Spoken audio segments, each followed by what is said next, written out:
Just a month after the 2016 presidential election, a man walked into a pizza shop in Washington, D.C. with a gun, determined to save trafficked children held in the basement to seek justice from high-ranking influential individuals. This is the story of QAnon and the lie that started it all.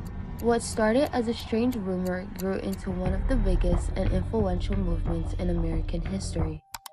In the year 2000, with the innovation of technologies and the invention of the internet, humans across the world have access to information at the tips of their fingers. The wide availability of content in social media facilitates the connection of people around common interests, worldviews, and narratives. Misinformation spreads rapidly in comparison to the past. From social media algorithms to the lack of fact-checking and the rise of AI deepfakes, rumors big and small reach millions of users in the blink of an eye. Quick news publication and peer-to-peer sharing allow ordinary users to distribute information quickly to large audiences, so correcting misinformation can only be policed after the fact. Plus, echo chambers tend to bind and isolate communities with similar views, which also encourages the spread of falsehoods. This problem affects individuals who consume content from conservative political sources. So, that being said, how exactly did QAnon and the deep state begin emerging? The Pizzagate theory went viral during the 2016 U.S. presidential election between Republican Donald Trump and Democrat Hillary Clinton. In 2016, the emails of John Podesta, Hillary Clinton's campaign chairman, were leaked due to a phishing attack. First reports of them came from U.S. alt-right sites back into France. So, I mean, this is a global phenomena. Again, I think that it should be worrying to all citizens, not just progressives or not just Clinton supporters, but people across the political spectrum, that a foreign power, one that's often hostile to the United States interests, is so actively participating in the electoral process of other nations. Soon after, WikiLeaks, a non-profit organization that publishes leaked documents, released the emails which had been stolen from Podesta's personal account by Russian hackers. On the website 4chan, a forum known for its extreme content and trollish behavior, anonymous users claimed that the term cheese pizza found in Podesta's emails was a code for child pornography. The association between the Clinton campaign and pedophilia also stemmed from another narrative on 4chan, which claimed that Clinton had flown to a secret island for sex tourism aboard a private jet owned by Jeffrey Epstein, an American financier who has previously served 13 months in jail for soliciting sex from an underage girl. And these stories, combined with the clues, many of which were drawn from the leaked Podesta emails, help conspiracy theories link a connection between pedophilia and pizza. For example, multiple emails mention cheese pizza, a phrase that 4chan users allege had long been used as a code for child pornography, which is banned from the site. A Washington, D.C. pizzeria named Common Ping Pong, where Podesta had reportedly ordered food, became the center of accusations, with theories falsely claiming the restaurant was involved in a child trafficking operation. Soon, conspiracy theories of Pizzagate eventually evolved into the belief that an elite group of satanic, cannibalistic, high-ranking Democratic Party officials were operating a child sex trafficking ring out of the basement of Comet Ping Pong. On December 4, 2016, Edgar M. Welch, a father of 2 children from North Carolina, read online conspiracy theories claiming that a Washington, D.C. pizzeria was harboring children as part of a child abuse ring allegedly led by Hillary Clinton. Concerned by what he believed to be true, Welch drove 6 hours on Sunday to investigate. Like I've already told you, we have a duty to protect people who can't protect themselves. Do for people who can't do for themselves. That's what I'm trying to do. I hope you understand that one day. Shortly after arriving, he fired a rifle inside the restaurant before being arrested by police. Welch wrote later in a letter to the judge in his case in which he states, "I came to D.C. with the intent of helping people I believe were in dire need of assistance, and to bring an end to a corruption that I truly felt was harming innocent lives. For those following the news, I'm sure you have heard an abundance of stories about my involvement, my motives, and the sources that led me to do what I did. My purpose for writing this letter is not to address those topics or defend my actions. I only wish to apologize to the individuals whom I affected on that unfortunate day, and to express my sincere regret for any emotional trauma I might have caused, especially to the families who were present. It was never my intention to have frightened innocent lives, but I realize now just how foolish and reckless my decision was. I felt very passionate about the possibility of human suffering, especially the suffering of a child, and was prompted to act without taking the time to consider the repercussions of my actions, or the possible harm that might cause from them. I am truly sorry for endangering the safety of any and all bystanders who were present that day. Unfortunately, I cannot change what I did, but I think I owe it to the families and the community to apologize for my mistakes. This was said by Madison Welch on February 17th. Historically, this letter was written in February of 2017, a few months after the Pizzagate incident in December 2016, when Edgar Madison Welch drove from North Carolina to Washington, D.C., and entered the Comet Ping Pong Pizzeria armed with an assault rifle to stop the alleged crime. His intended audience in the letter was the court and judge, in the hope of showing remorse and guilt and seeking a lighter prison sentence. He also wrote it to apologize to the witnesses present at the event. His purpose is to atone for his mistakes and express his guilt.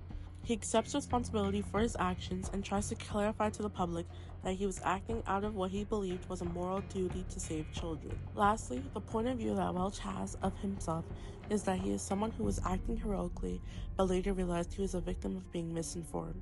He reflects on his past, acknowledging the harm he has caused and the regret of endangering lives. His point of view is overall shaped by his wanting to present himself as a misguided victim rather than an evil villain. To further investigate on this cause, we asked 2 teachers about their opinion on the case. What do I think QAnon and Pizzagate are about? I think it's about uneducated people trying to manipulate events of the day to meet their misguided worldview and to try to give them evidence of some non-existent conspiracy. I found out about those conspiracies both online and on television news. I believe prior covert operations by the CIA in Central America and in Europe might have given credence to the idea of a deep state and conspiracy theories, but I think this originated due to fundamentalist beliefs that created fantastic libels about prominent people, especially Hillary Clinton, that they were involved in child trafficking. And I think there was some talk of cannibalism and the like, but just ridiculous fantasies. Although we do have free speech in the United States, I think libelous speech by all means needs to be regulated, and if not by the government, certainly by the platforms where this speech is dispersed. Online places like Twitter back then, or Facebook, or wherever else is sharing this information. Is there any truth to QAnon and Pizzagate? None whatsoever. I believe it was absolutely intentional in an effort to discredit both Hillary Clinton and the Democratic Party and to portray them as some kind of satanic, baby eaters. Victims of such slander should scream at the top of their lungs and also use the court systems to sue folks that are, perpetrating slander and libel against them. Because there has to be consequences, or else it will just continue. What does this mean for American politics? It's problematic, because once the toothpaste is out of the tube, it's hard to get it back in. And there will always be some portion of the American public that accepts such fantasies as truth. So, just yesterday, the President of the United States posted a story that Joe Biden had been executed by drones somewhere in the middle of his last administration and was replaced by an imposter. Now, folks can't separate facts from fiction anymore. And there's got to be, some regulation and some way to squelch these ridiculous lies. So, to my understanding, QAnon and Pizzagate is it's essentially this theory that there's democratic political leaders who are running an underground child sexual assault ring, or I don't think I'm using the right terminology there, but essentially that, sort of look for trafficking, trafficking ring, through pizza shops all across America. And it was started, I believe, by some right-wing extremists that felt that they had uncovered a conspiracy that was prevailing over all of American political agenda for the last so many years. You can't prove a negative, and that's kind of how conspiracy theories work, right? They put the person who has the common sense take in a position of having to try to prove a negative. And mathematically and logically speaking, you can't prove a negative. It's an argumentative fallacy, and that's what conspiracy theorists use to get people to buy into their idea. So should should the government have investigated it? Maybe, but sometimes when you investigate stuff like that, you give it credence, you give it validity, right? And it obviously had no validity in it, right? And I'm kind of on the fence on that. It would have been nice for them to say, hey, we investigated it and nothing happened, but on the flip side of it is, we investigated ourselves and we did no wrong is also a bad take to have, right? So, is there child trafficking rings all across this country? Absolutely. Is it organized by a certain political party through pizza shops? No. Not to cover up another event, but, if you pay attention to news cycles, for that year or so leading up to a presidential election, we talk about news stories that we don't talk about for the 3 years after. Pizzagate was one of those. You remember when we were all worried about people eating their pets, and we stopped talking about that right before the election or right after the election this year? The other common one is that there's an immigrant caravan knocking on the door of Mexico trying to get into Texas right now, and there's hundreds of thousands of them, and they're coming to take your jobs. But that only happens once every 3 or 4 years, right before the presidential election. So to cover up something, no. To influence the actions of voters because the media is controlled by certain, like 5 people, and they want to influence who gets elected because it makes them more money? Yes. Again, that goes back to that second question where it's if you're accused of something ridiculous that you didn't do, you can always say no once and then move on from it, right? How can you prove a negative? How do I prove that I didn't molest a child if I'm accused of it? Right? You can't. There's no way. It's not possible. You're only going on people's words then, right? And if you didn't believe my word to begin with, you're not going to believe my word to end with, right? So at some point you say, yeah, no, that's not me, and then you move on from it is usually the best move you can make. right? Like the more, like it's the Streisand effect. The more you say no, no, no, no, no, no, and the more you get worked up about it, the more you draw attention to it, and the more like, well, why are you getting so worked up about it? Man, the American electorate has to get more intelligent. They have to stop eating exactly what's fed to them. And they have to start looking at what they're being fed and understand why they're being fed it.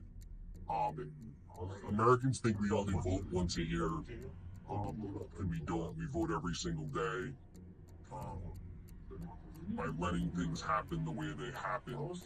I think it shows that the future of American politics might not be about the issues. It might be more about the things you can get people to listen to, and those might not be the relevant issues.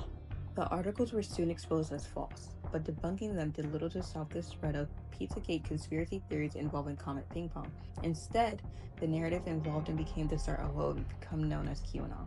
On October 28, 2007, an anonymous user known as Q posted a message on 4chan stating that the arrest of Hillary Clinton was already in motion. In a later post, Q is alleged to be a government official with connections to the Trump administration and access to top-secret Q clearance. Q asserted that President Trump would soon launch the Storm, a secret operation targeting deep state officials who were believed to be part of a satanic cannibalistic cable first referenced in the Pizzagate conspiracy. These cryptic messages were known as Q drops, and they were presented as high-level intelligence and fueled the growing conspiracy theory. A group of online followers, including YouTube creators and users on Reddit and 4chan who call themselves bakers, worked together to piece together Q's vague clues. Over time, bakers and other QAnon supporters expanded the Q's conspiracy theory in response to world events and Trump's actions. The term deep state became widely used in the right-wing media to describe federal prosecutors and government agencies allegedly working to undermine Trump from within. This narrative is also similar to the Second Red Scare in the 1950s, in which this movement targeted specific elites, such as Hollywood actors, labor union activists, and left-wing politicians, using the media, including newspapers and televised McCarthy trials, to fuel fear and paranoia. To the crusade for freedom. Made possible the World Freedom Bell, symbol of hope and freedom to the communist-dominated peoples of Eastern Europe, and built this powerful 135,000-watt Radio Free Europe transmitter in Western Germany. The crusade for freedom is your chance and mine to fight communism. Join now by sending your contributions to General Clay, Crusade for Freedom, Empire State Building, New York City. Like QAnon, this earlier movement weaponized fear for political purposes, with many victims accused based solely on rumors and associations without any concrete evidence. In the United States, the idea of a deep state defines as an unelected, secretive group of officials manipulating the government from behind the scenes, which became the center of QAnon ideology. As Donald Trump declared at a 2023 rally in Waco, Texas, either the deep state destroys America or we destroy the deep state. Many of the individuals who stormed the Capitol on January 6, 2021 were motivated by QAnon conspiracy theories, which claimed that a deep state was attempting to sabotage Trump and overthrow the will of the American people. Following his re-election, Trump pledged to dismantle the deep state by removing civil service protection from thousands of federal employees, enabling their dismissal at will. Here's my plan to dismantle the deep state and reclaim our democracy from Washington corruption once and for all. And corruption it is. In doing so, earlier of his term, Trump issued an executive order reinstating a version of his original 2020 Schedule F plan, targeting federal employees with influential roles and reclassifying them as at will, and stripping away civil service protections that guard against politically motivated firings. In April 2025, the Office of Personnel Management proposed rules to classify civil servants into at-will group, in which these employees could be terminated immediately for poor performance or misconduct. After learning about the uproar and scandal that arose from QAnon and Pizzagate, one can observe the problem with the spread of rumors and misinformation. Today we have learned how dangerous and deceiving one piece of information shared on the internet can be and how it can have massive effects on America's democracy. One of the secondary sources that we used was Britannica, which is known to be a trusted source used by students and educators. The article gives a clear and unbiased summary of Pizzagate and QAnon, which makes it reliable for a basic understanding of the situation. This article was written in the context of the 2016 U.S. presidential election between Republican Donald Trump and Democrat Hillary Clinton, also the beginning of QAnon. The intended audience is the general public who are just seeking an overview regarding the Pizzagate theory. The purpose of this is to show how Pizzagate was not just a random or inoffensive internet rumor and actually came from a bigger pattern of fear and mistrust in social media. And this also led to real-world consequences such as the shooting at the Comet Ping Pong restaurant in Washington, D.C. The photo in the middle of the slide shows the outside of the restaurant where the 2016 shooting took place. The point of view of this article is objective and unbiased, and it takes a neutral and fact-based approach to the situation. The second secondary source I used was AP News, which is a reputable and widely known news organization known for its neutrality. This article was published in 2023, where there was an increasing spread of misinformation on social media. And although the Pizzagate theory, which falsely accused Democrat politicians of being involved in a child trafficking ring out of a Washington, D.C. pizzeria, originally became known during the 2016 presidential election, it resurfaced 7 years later when popular figures such as Elon Musk shared content on the topic, reigniting interest. The intended audience is the general public, more specifically educators and politicians. The primary purpose of the article is to refute the revived Pizzagate conspiracy and to prevent the spread of any more misinformation. This is written from an objective point of view and does not promote any bias similar to Britannica.